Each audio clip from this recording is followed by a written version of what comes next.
So welcome to day 10। आज आपण focus करणार आहोत की कशा पद्धतीने आपले ऑपरेशन आपण स्ट्रीमलाइन करू शकतो, because processes are the backbone of your business. They ensure consistency, efficiency and scalability.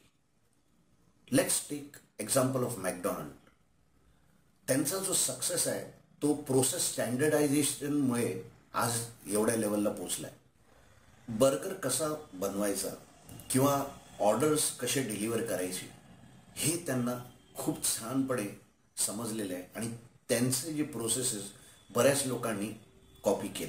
छोट्याच्या छोट्या बिझनेसमध्ये पण प्रोसेसेस जर आणले तर खूप तुमचा वेळ वाचू शकतो आणि बरेचसे एरर्स जे आहेत ते रिड्यूस होऊ शकतात.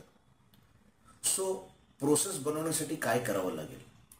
सगळ्यात पहिलं step number 1 is identify the repetitive task that can be documented. Step number 2, break task into clear step by step instructions.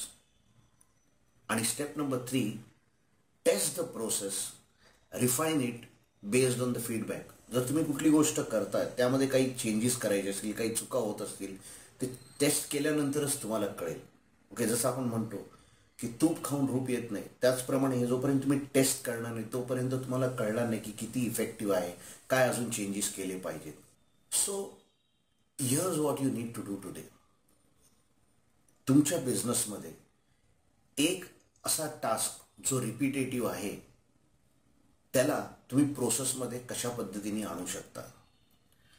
त्याच्यासाठी स्टेप बाय स्टेप जर तुम्ही ती गोष्ट करतायत तर सुरुवातीपासून एंडपर्यंत काय काय स्टेप्स करतायत ते डिटेलमध्ये काढा, so that you will get more clarity.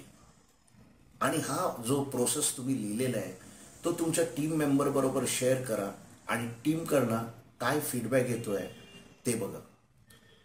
So आजची असाइनमेंट तुमची ही असणार आहे की तुम्हाला एक प्रोसेस तुमच्या बिझनेसमधला तो डॉक्युमेंट करायचा आहे आणि तो टेस्ट करायचा आहे.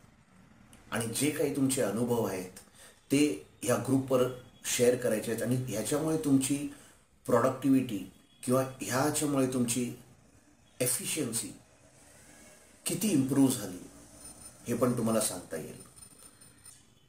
प्रोसेसेस जे आहेत ते आपल्या बिझनेसला सिम्प्लिफाय करतात आणि आपल्याला फ्री टाइम मिळतो बिझनेस ग्रोथ करण्यासाठी. Once again, this is Sachin Kamath signing off for today.